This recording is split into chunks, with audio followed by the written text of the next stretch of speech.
With Dragon's Dogma 2 starting to get its age ratings, Gamescom Asia revealing gameplay for the warrior vocation and a possible elf race in the game, as well as some strange insights into the stat growth on level ups, a new showcase officially coming soon, and a possible release date for the game accidentally revealed. Let's go over all of this stuff because some of it might not be what you expect. I've been scouring and filtering through the internet for the latest information on Dragon's Dogma 2, and thanks to Reddit user CyberWitcher97, we can see that Dragon's Dogma 2 has been given its age rating in Saudi Arabia. Although the rating itself is 18, this isn't the main point that we're interested in. When games are rated, it can potentially mean that the title is somewhat near release, and with a small sample size of some recent games, we can see that it could possibly be anywhere from 24 to 218 days and everything in between until a game is released from its age rating. Of course, this is a small sample size, the timings can vary country to country, but games that are announced while in development are generally rated closer to launch. But there is more. For a short duration, the official PEGI website apparently had Dragon's Dogma 2 listed, as shown here by Wario64 on Twitter. Again, it has that 18 age rating, but this time it's also included platforms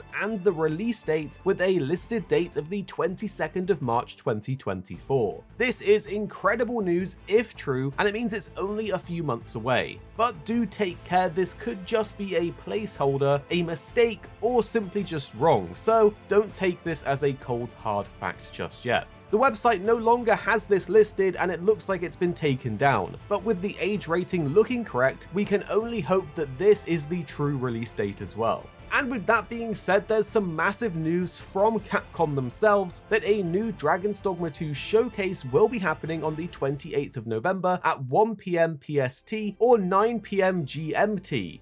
Could this be an out-of-the-blue showcase giving us the release date? Will we get to see actual new gameplay that's different from the previous trailers and demos? Maybe they'll show off some new monsters or even new vocations, please, please, please. So my hopes are up there, but we'll have to wait until the 28th to find out from Capcom themselves. We also have a bunch of awesome gameplay from Gamescom Asia to go over, including gameplay of the warrior vocation, and I would have never found this without the awesome guys over on the Dragon's Dogma Central Discord, which is linked below. They are awesome. So once again, Kirk Hawkman and ISBN, shout out to you guys and credit for this gameplay video, which again is from Gamescom Asia, and it's extra spicy this time because we can see the warrior vocation in action, which is the advanced version of the starting fighter vocation. In this one, we can actually see some of the core skills, including Barge, where the user rushes forward, tackling the target. Although the range is limited, it can force a target to flinch, and the user is less likely to flinch while it's active. Then we can see the Stone Splitter, where you perform a mighty downward slash, followed up by a powerful successive strike that, if connecting to a foe, can knock them off balance. And after that, there is Mighty Sweep, where you sweep in a horizontal arc and holding down the activation button turns the attack into a charged slash,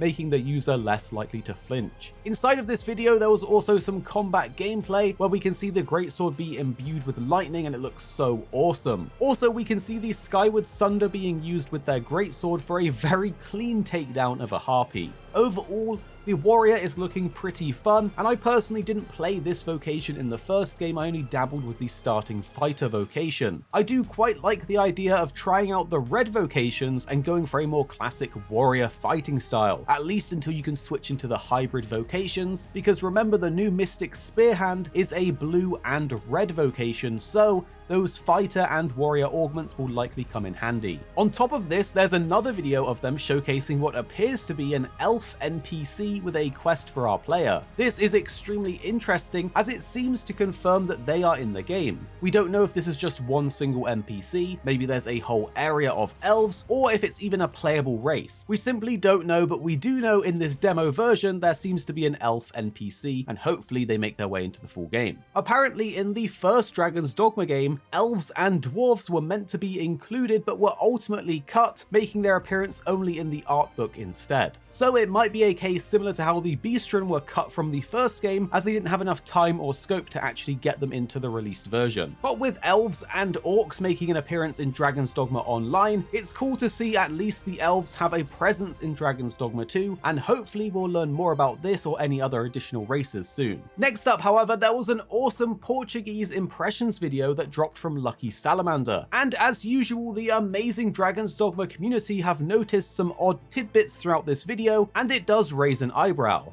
Our favourite Dragon Dogma savant Pinecon has been compiling all of the level up stats from all of the various footage out there from TGS and Gamescom Asia to get an insight into how stat growth might work in this sequel. Well, we know that in the first Dragon's Dogma, your stat growth would level up depending on your current active vocation. This would mean that you would need to play specific vocations to min-max your stats with different breakpoints before switching to what you actually want to play. But at the same time, it was somewhat balanced in giving you other stats that were irrelevant to your current vocation, so you weren't punished too heavily for switching around. But in this new video, we can see an interesting stat allocation for the mage specifically. The level up for the mage from level 5 to 6 shows us what we would expect to see: a small increase to strength and defense with 1 point in each, 4 points in magic defense, and a hefty 7 in magic. This seems about right for a mage with a focus in increasing your magic and magic defense with small points in the other stats. But for level 6 to 7, the stat growth is very strange for the mage. Basically, the inverse kind of happens here. Instead, you get 3 strength and defense, 4 magic defense again, but only 1 point in magic.